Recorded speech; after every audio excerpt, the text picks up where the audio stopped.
Bonsoir à tous. Colombie-Sénégal à prime, match amical international, 2 buts partout. Ce sont des Lions à prime renversants qui, après avoir été menés à la mi-temps 2-0, qui sont parvenus à égaliser. On reviendra sur le match.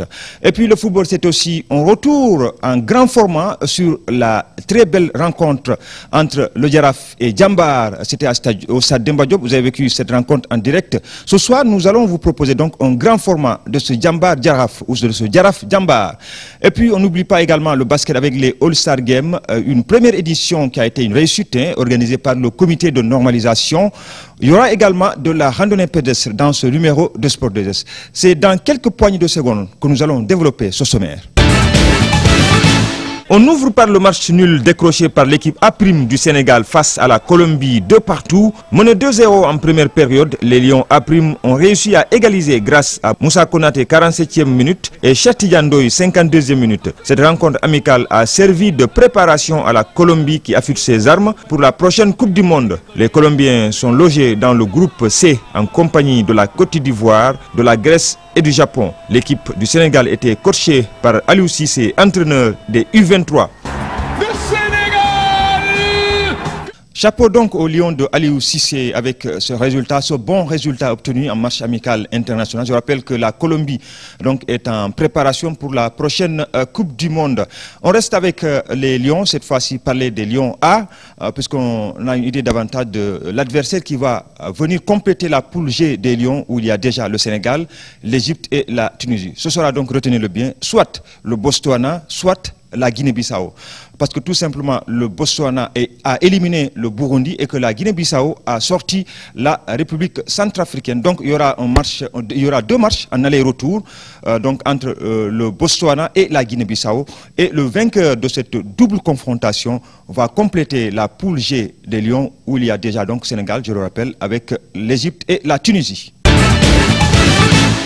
Vous avez vécu samedi en direct le succulent Jaraaf Jambar pour le compte de la 23e journée du championnat national de Ligue 1 de football. Je vous propose ce soir de revoir quelques temps forts de cette rencontre. L'arbitre Badara Diatta qui donne le coup d'envoi de ce Jambar Jaraaf ou Jaraaf Jambar, puisque c'est le Jaraaf qui reçoit l'équipe de Jambar. Ici à Demba Diop, le Jaraaf habillé en vert et Jambar en rouge. Ali Badara Tendeng dont on salue le retour, il va lancer ce ballon repoussé par la défense de Jambar. Et les rouges qui vont repartir en toute vitesse. Je rappelle qu'ils avaient gagné le match aller, ils l'avaient remporté à la maison, on va le rappeler. Donc à 2-0. Ouais, avec des buts de Ousseynou Ndiaye et de Amidou Diop Mido. Voilà, je me rappelle, ce sont les deux buteurs Mido qui avaient marqué le deuxième but à Badara Tendeng. Attention, ce ballon, bon ballon, est-ce qu'ils vont l'exploiter? Ah, perdu. Babacar Seck qui fait office de capitaine ce soir. Bien sûr, en l'absence de Sireja. Ouais. Et Sireja ne figure même pas sur la liste des joueurs du Jaraaf. Et c'est ça qui est un peu étonnant. Peut-être que tout à l'heure Babundour va le vérifier en bas avec Abdoulaye Sarr. À la pause, il nous dira pourquoi Sireja n'est pas là ce soir. Attention, ce ballon, attention, cette attaque du Jaraaf avec Baba Kébé derrière, Seck qui va passer et le but! Et le but de Seck qui fait office de capitaine et qui ouvre le score. Babacar Seck à la 8e minute, Babacar Seck qui ouvre le score pour le Jaraaf. Avec le pied droit de plus. Avec le pied droit, voilà, avec le pied gaucher. Avec le pied gaucher, avec un bon but. Absolument. C'est une attaque rapide du Jaraaf. Et il y avait d'abord le travail de Kébé Baba qui a, on revoit, là il a bien ralenti, il a vu Babacar bien placé et il le sent et regardez. Et c'est avec le pied droit, comme vous l'avez dit, en pleine lucarne. Il a vraiment surpris le gardien de Ousmane Mané, qui ne pouvait absolument rien. Il ne s'attendait pas à ce tir. Gomis, attention, avec Gomis qui est lancé le capitaine.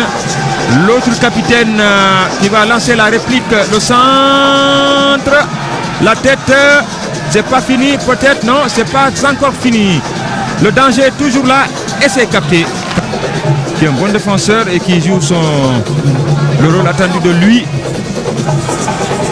Attention, Attention, le danger est là. Boy, la frappe Gomis qui a essayé de passer, qui ne passe pas. Babacar Seck qui dégage ce ballon. Sur Rabladien. Ouais. Qui perd le ballon. Attention, ce ballon. Kara est lancé. Kébé, il va passer. Et le but! Et le deuxième but du Jaraaf. Ali Badara Tendeng. Ali Badara Tendeng qui marque le deuxième but du Jaraaf. À la 13e minute. Ça prend la correction. Ouais, ça prend la correction. 13e minute. Ali Badara Tendeng qui inscrit le deuxième but du Jaraaf. C'est une source de motivation supplémentaire. Ouais. Et pour montrer aux joueurs qui sont agressés là que normalement, même en l'absence de ces gens-là, ils devraient être en mesure de servir correctement le match. Absolument. Et donc c'est une source de motivation supplémentaire. Oui, motivation supplémentaire. Motivation supplémentaire pour ceux qui sont là, puisqu'on rappelle, on revoit encore le but. Et là, sur ce coup également, Ousmane Mané ne peut rien, puisqu'il est complètement battu. Et de l'autre côté, il peut jubiler. Alioune Badara Tendeng, il peut jubiler puisqu'il a réussi le coup. Attendez, attention, attention. Peut-être la réaction. Là, là, ça passe à côté. Et Djambar, c'est sûr, va réagir. On ne sait pas quand et comment, mais Djambar va réagir. Le Matar Kandé, qui est actuellement en train de faire une belle saison, il faut le dire. Il a été intraitable dans son plan. Absolument. Il fait pas des meilleurs arrière droits du pays. C'est difficile de le dépasser. Sur le flanc droit, il est infranchissable. Attention, attention à cette boucle de la défense. Il y a encore opportunité. Penalty. Penalty. Penalty. Penalty. Penalty. Alors qu'il est en train de respecter Ali et Badara Diatta va lui donner le carton. Il va être averti, Matar Fall. On revoit avant l'exécution. Il pousse le ballon. Il saute. Mais voilà, il y a la semaine là. Et donc c'est Djili Yamli Khambake. C'est pour te dire aussi que l'axe central de Djambar ne présente pas la sécurité sociale. Voilà, Djili Badara qui donne le coup d'envoi pour tirer ce penalty, Djili, et qui marque. Qui marque son premier but. Djili qui marque son premier but avec le Jaraaf. Et ça frôle la correction, 3-0. Dans combien de minutes? À la 25e minute. À la 25e minute, 3-0. Djili Mbaké qui marque le troisième but du Jaraaf. C'est bon pour le moral. C'est bon pour le moral et c'est bon pour lui. Surtout, c'est bon pour son moral. Ce joueur qui a fait, on revoit le penalty, qui a fait les beaux jours des équipes de Navetan, Liberté 4, notamment et Walidan. Et aujourd'hui, il est en train également de se faire une place au Jaraaf. Voilà. À l'instant même, l'arbitre Badara Diatta siffle la fin. Voilà. À l'instant même, Badara Diatta donne le coup d'envoi de cette deuxième période de ce Jaraaf Djambar. Il est bon. Il est bon. Et sur le plan de la relance aussi, il est excellent. Il est bon, oui, absolument. Donc ça veut dire que Salim, attention, Aristide. Et c'est capté par Tchoukbo. Le Jaraaf a la chance d'avoir, sur son banc de 12, pratiquement 3 anciens internationaux, à savoir Léopold Diop, Amadou Diop qui a été capitaine du Sénégal au Caire 86. Et il y a, comment dirais-je, Mansour Aenda qui a été dans son peu meilleur buteur. Attention, et peut-être position de hors-jeu signalée de toute façon, il était déjà sorti. Il y a aussi Cheikh Touk qui était déjà sorti, donc, mais le danger était là, papa. Oui. Comme on dit, le Djambar joue sur attaque rapide. 90% des actions de Djambar sont élaborées pour les attaques rapides. Mais ils reviennent les rouges. Ils sont envahissants depuis quelques minutes. Depuis le retour des vestiaires. Position de hors-jeu de Aristide signalée. Alors que le banc de Djambar n'est pas d'accord. Souma. Kébé, attention. Ah là là. Mal négocié par... Non, est-ce qu'il a fait de la simulation? Non, il n'a pas fait de la simulation. Il va être averti, mais il n'a pas fait de la simulation. On revoit, il n'a pas fait de la simulation. Mais il va être averti de toute façon. En Gambie aussi, il faut reconnaître qu'il y a de bons joueurs. Il y a de très bons joueurs. Il y a un Gambien en cas de sport, il y a un Gambien au Jaraaf. Et je pense qu'avec la suspension de la Gambie, ça va permettre aux équipes. Et attention, voilà, et le but. Ouais, erreur défensive. Et le Jaraaf qui réduit plutôt Djambar qui réduit le score. C'est l'erreur de Bara. Ouais, erreur de Bara. à la 89e minute. Ouais, c'est toujours bon pour sauver l'honneur. 89e minute. Le but a été inscrit par Birahim Gaye. On revoit l'erreur et il n'a pas tremblé. Il n'a pas tremblé. Là, c'est un but, c'est une opportunité qu'il ne pouvait pas là. Voilà, il est content. Il est tout joyeux là. Parce que ça permet au jeu. Il n'y a pas hors-jeu. Il n'y a pas hors-jeu. Il n'y a pas hors-jeu. Il n'y a pas hors-jeu.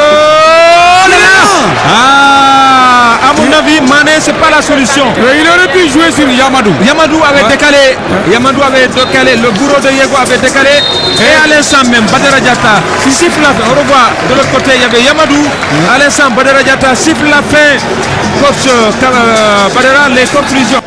Je pense que dans la copie, on n'a pas été mauvais, mais on a manqué d'expérience et de sérénité en début de match. Bon, mérité, je sais pas, parce que ouais, ils ont été réalistes plutôt.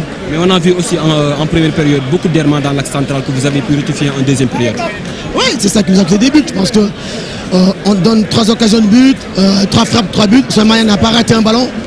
Donc 3 frappes cadrées, 3 buts, c'est une bonne réussite pour eux. Je pense que c'est un signe de futur champion. De toute façon, nous, on se focalise sur les 3 matchs qui restent. Il y a des points à prendre. Aujourd'hui, c'était un match de la Djamba. Nous l'avons bien tenu, nous l'avons gagné, Dieu merci. Mais ce qu'il faut retenir surtout, c'est dans le contenu du match. Parce que dans le contenu, je crois qu'on a fait une bonne entame. On est allé avec beaucoup d'efficacité. Et je pense que ça a payé. L'équipe était disciplinée, en place. Et sur ce plan, je crois que j'encourage les joueurs. Parce que moi, je pense qu'il faut toujours rester professionnel dans ce qu'on fait, être sérieux, respecter l'adversaire. Et dans les plans de jeu, essayer chacun de jouer son rôle. Hambourg, le stade 5e à 2 points du podium, accueillait Pikine 2e. L'enjeu du match était de taille. Le stade d'Hambourg se devait de s'imposer pour espérer retrouver le podium. Quant à l'AS Pikine, elle n'avait pas le droit de perdre ce match. En effet, avec le succès du Jaraaf sur Djambar, Pikine avait l'obligation d'aller prendre les 3 points à Hambourg pour ne pas laisser filer l'équipe de la Médina vers le sacre. Finalement, l'affiche Stade d'Hambourg AS Pikine s'est soldée par la victoire des Pikinois 1-0, but de Pape Sangonessar à la 29e minute. Pikine revient ainsi à 4 points du Jaraaf, ce qui maintient encore le suspense pour le titre de champion du Sénégal. Équipe bu baax la bu rafet la et bu am avenir la aussi mais comme ñun dañu soxla woon ñetti poñ yi il fallait que mentalement ñu tenir te lii bettuñu woon quoi woo xamoon nañ ci fin bi bu ñu mënee dina métti. On a débuté le match comme il fallait, c'était déjà ça. On nous avait demandé de maintenir l'équipe. Même jouer ce match, on passait à l'année prochaine. Comment refaire l'équipe et de doubler les postes. Donc on est dans notre logique de maintenir l'équipe, on est sur la bonne voie. Sunayor Port était aussi une affiche très attendue car Sunayor dans la zone rouge se devait de gagner pour respirer. Port 3e cherchait aussi les 3 points pour rester au contact de Pikine et du Jaraaf. Sunayor et Port ont fait match nul, un partout. 23e journée du championnat de Ligue 1, la Sunayor de Diourbel fait match nul à domicile face au Port autonome de Dakar. Un but partout entre les deux formations.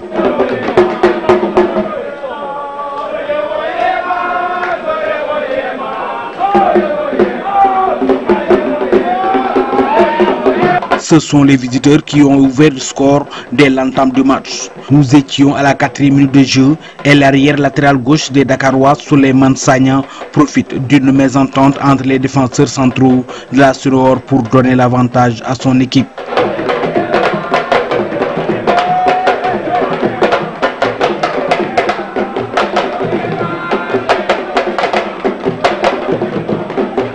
Cette surprise, sans se décourager, les huiliers appuient sur l'accélérateur. Les portuaires acculés, dominés, se replient et jouent la défensive et maintiennent leur avance jusqu'à la toute dernière minute de la première partie.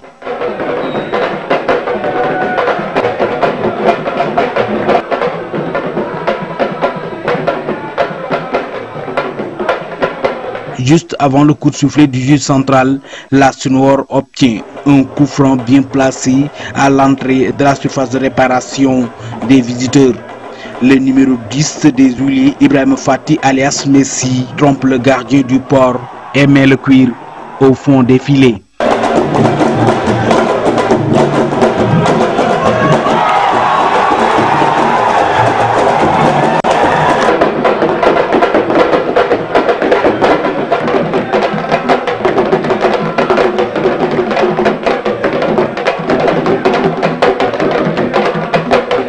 Après les oranges, le port reprend le contrôle du match, multiplie les actions, procède à des changements, mais c'était sans compter avec la détermination des Diourbellois.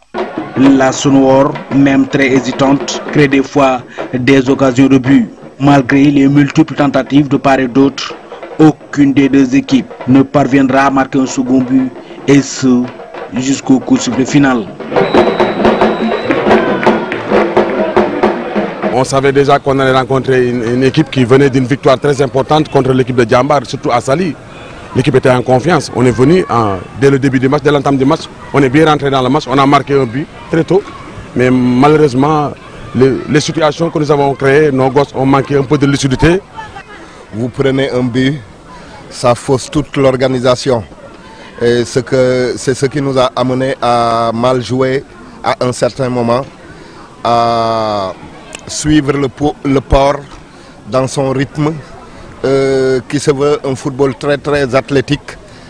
Jamais donc nous n'avons pu poser notre jeu.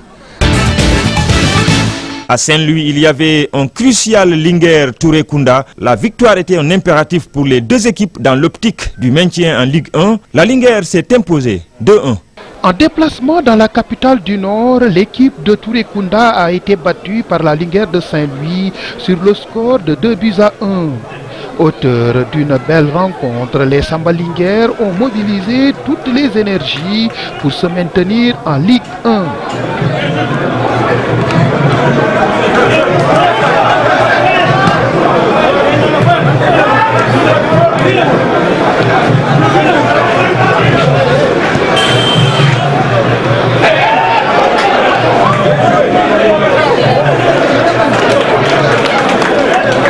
D'une belle rencontre, les Samba Linguère ont mobilisé toutes les énergies pour se maintenir. Les poulains de Boukounta Sissé ont trouvé ainsi le chemin des filets à la 37e minute par Momodou Ali Diouf.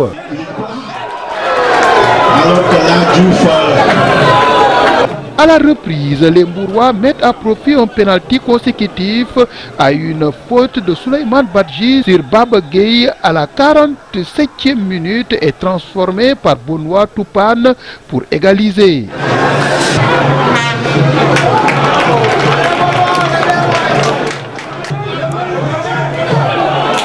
À 15 minutes de la fin du match, sur un corner bien exécuté par Amadou Doudou Soumaré, l'excellent gardien de but de Touré-Kunda capte le ballon mais le dépose au fond de ses filets. Au terme de cette belle rencontre, les deux coachs ont donné leur point de vue sur cette rencontre. Tout le monde avait besoin des 3 points.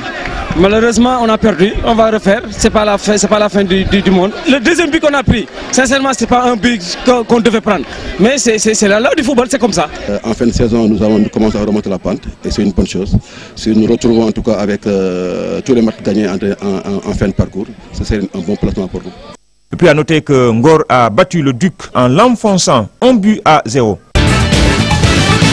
Restons au stade Alassane Djigo de Pikine pour parler de la première édition de la journée sportive organisée par l'école Gaïndé Fatma. C'est une initiative de l'association sportive et culturelle des cours Gaïndé Fatma. Le parrain de la manifestation est l'ancien international de football Mamadou Diallo. Le thème de cette journée, lutte contre la drogue. La finale des interclasses a été remportée par la terminale 1-0 face à la 4e. Et puis il y avait un match de gala entre les membres de l'association et la sélection des anciens internationaux où on retrouvait Mamadou Diallo, Victor Diagne, Cheikh Sidiba, Oumar Traoré et Moussa Badian entre autres. Ce sont les anciens qui se sont imposés 2-1.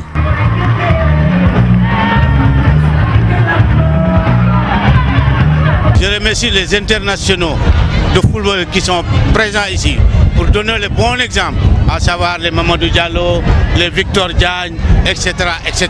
Je ne peux pas citer tout le monde, mais en tout cas, leur acte sera indélébile dans les annales du sport ici à Pékin. J'ai initié l'association au niveau de l'école qui a pour but de lutter contre les fléaux sociaux. Qui dit fléaux sociaux dit drogue. Qui dit drogue dit délinquance juvénile. Qui dit délinquance juvénile dit sida. Je me suis rendu compte qu'à travers les établissements, il y a beaucoup de fléaux sociaux au niveau des établissements, surtout au niveau de la banlieue. Raison pour laquelle je me suis dit pourquoi pas ne pas marquer mon empreinte, discuter avec les élèves pour qu'on puisse mettre sur place une association qui a pour but d'abord accompagner la cellule pédagogique de l'école et en même temps créer des activités pour au moins créer, sensibiliser, informer les enfants sur les fléaux sociaux. C'est une noble cause et c'est pour la cause des enfants. Les enfants qui sont le futur. Donc on est venu là pour une bonne cause. Dès qu'on a fait appel à nous, on n'a pas hésité. Comme les enfants aussi, c'est l'avenir du pays. Venir aussi les motiver et puis leur donner un peu de message pour leur dire que vraiment bon, l'avenir du pays est derrière eux. C'est un plaisir de venir accompagner mon ami, mon frère, Mamadou Diallo. Vraiment c'est un plaisir quoi. Ouais. Ce qui est intéressant c'est que ce sont des jeunes de la banlieue qui ont besoin d'aide. Maintenant c'est tellement répandu que ça touche toutes les couches de la société. Nous on était des exemples, on était des ambassadeurs. Donc on doit continuer de se battre, on doit aider les gamins parce que c'est très important, parce que nous tous, si on est réussi aujourd'hui avec mes camarades qui sont là, Victor Diagne, Cheikh Sidiba, Omar Traoré, Moussa Badiane et des autres, c'est parce que c'est à cause de football qu'on a gagné. Donc pour moi l'important c'est d'éduquer les enfants et aider les enfants pour qu'ils concentrent plus leurs études et essayer de faire le maximum, d'éviter le truc qui n'a pas bon pour eux. Je remercier sama xarit yi nga xam ne ñoo fi nekk ku mel ni Victor Diagne, ku mel ni Cheikh Sidiba, ku mel ni Omar Traoré, ku mel ni Moussa Badiane parce que c'est des gens yoo xam ne tey lu mu bon def nañ dara pour le football sénégalais parce que ñun ay ambassadeurs lañ ñun ay exemplaires lañ. Exemple tey li ma gën a marqué ñoom bu ñu bàyyee njëpp lu mel ni Wakaam lu mel ni Ngor.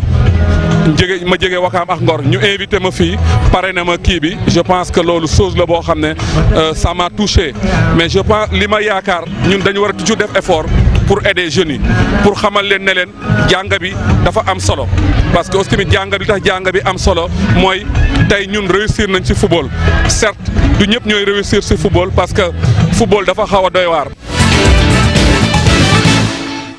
Nous restons à Pikine pour parler de l'inauguration du parcours sportif du département. L'infrastructure se trouve à la nouvelle corniche de Pikine, près du Technopole. Financé à hauteur de 167 millions de francs CFA, ce parcours va servir d'entraînement aux lutteurs et autres sportifs. La mairie de Pikine y a également aménagé un parc d'attractions pour les enfants. Ça, c'est pour tout le département de Pikine. Comme tu m'avais si bien dit, c'est pour la gérance. Moi, je pense qu'on va essayer de faire tout pour essayer de voir les gens compétents pour qu'ils puissent gérer ce bijou-là. Moi, je pense que bon, on va faire une équipe bien dynamique pour avoir des moniteurs dans un premier temps, parce qu'il nous faut des moniteurs, parce que c'est pas n'importe qui doit gérer ce truc-là. Il faut avoir des moniteurs qualifiés et une comité de gestion. Bon, je pense qu'il n'y aura pas quelque chose à donner par chaque mois, mais il y aura un cadre d'accès au moins, et puis on va essayer de faire en telle sorte comme quoi il y aura une équipe qui va travailler lundi matin et le lundi soir, le mardi matin et le mardi soir, et ainsi de suite. On a une centaine de parcours sportifs dans ce pays, mais ces parcours sportifs ne respectent pas aux normes, parce que l'activité physique obéit à des normes. Et grâce au professionnalisme de nos partenaires, ils ont mis à notre disposition du matériel conforme aux normes européennes et aux standards internationaux. Et c'est ça qui fait l'importance de ce parc. Nous souhaitons une démultiplication. Nos partenaires nous ont promis, mais ça reste encore des secrets de cabinet.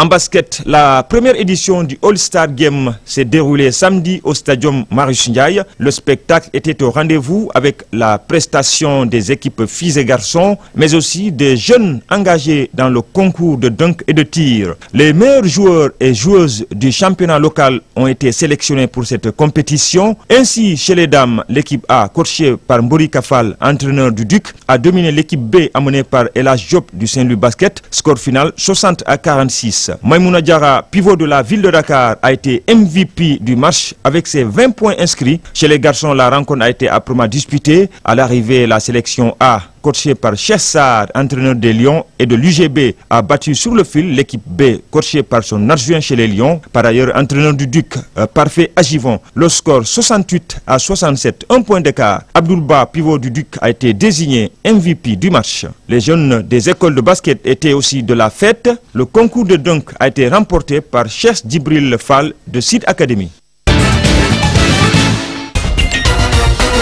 Handball, on a disputé ce week-end la 7e journée du championnat national élite. Les résultats en dames, le Saltigué s'impose face à la Gendarme 35-15. Victoire de Disso sur Olympique de Diourbel 26-19. Le Stade de Mbour bat Boustan 19-11. Victoire du Duc en déplacement sur le terrain de la Renaissance de Tivaouane 26-20. Et puis Diamono accueille et bat Sokone 25-19. Chez les garçons, le Saltigué est venu battre la Jeanne d'Arc 27-22. L'Asfa s'impose face au Diaraf 32-26. Victoire de Gorée sur l'Olympique de Diourbel 35-33. Mbour Kafrine 26-13 pour les Mbourois. Et puis le Rail a perdu face au Duc. C'est le Duc qui est allé s'imposer en déplacement 30-21.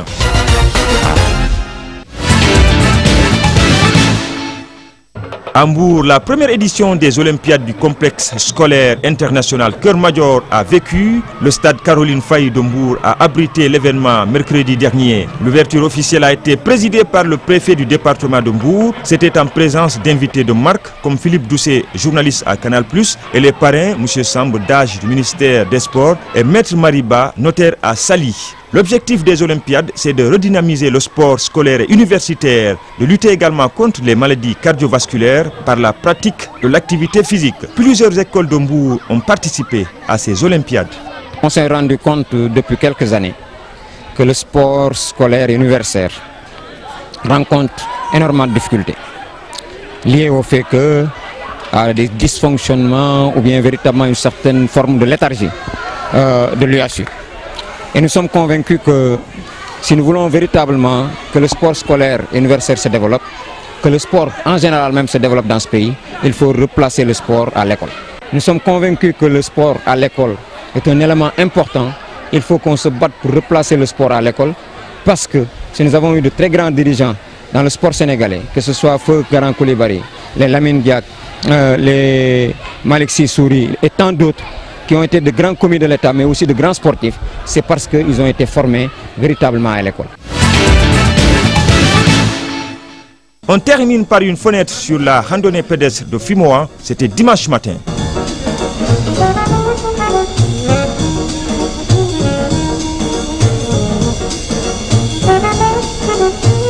La randonnée pédestre est une activité de plein air consistant à suivre un itinéraire. Elle s'effectue à pied. C'est à la fois un loisir de découverte et une forme d'exercice physique. Ce sport est facilement accessible et praticable partout. La randonnée n'est pas compétitive.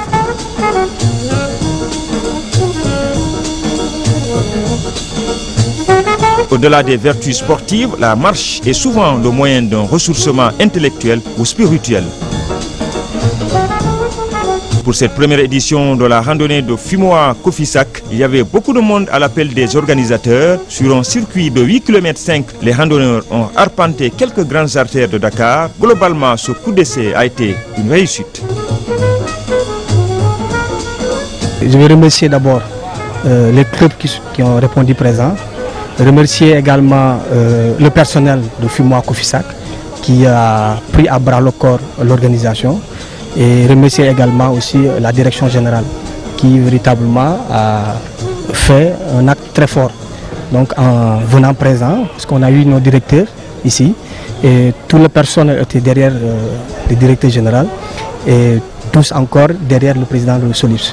Donc ce thème que nous avons choisi, nous faisons de la vie notre priorité, c'est parce que Fimoa et Kofisak se donnent tous les jours pour améliorer les conditions de vie de leurs travailleurs et également participer à l'émergence de la société. J'estime qu'une organisation qui est là pour épauler la politique sociale de l'entreprise, comme le fait Solus, moi je pense que beaucoup d'entreprises devraient s'en inspirer pour mettre en place cette politique-là qui ne fait que améliorer le climat social d'une entreprise, parce que ça fédère les cœurs, ça permet aux uns et aux autres de se retrouver le temps d'une matinée, de discuter, et ça c'est important. Dieu merci. Franchement, tout le monde a répondu présent. Les clubs, en passant par les invitations, en passant par les grandes personnes au niveau de Dakar ici. Et franchement, ça me va droit au cœur. Ça a été une réussite, franchement. C'est une chose, je viens de marcher comme ça, vous me voyez avec la sueur. Franchement, c'était un peu difficile, mais c'est bon pour la santé en fait. Et n'empêche, si c'était à recommencer, je vais le faire. Il suffit maintenant que juste la direction générale, notre direction générale, nous soutienne un peu plus, qu'il participe à nos activités. Et franchement, vous verrez qu'on fera des choses à merveille. C'est heureux aujourd'hui. Nous avons demandé à tous les clubs de la grande banlieue d'aller vers Zakmbao et à tous les clubs de Dakar, à partir de Diamaguène, de venir ici avec Solips.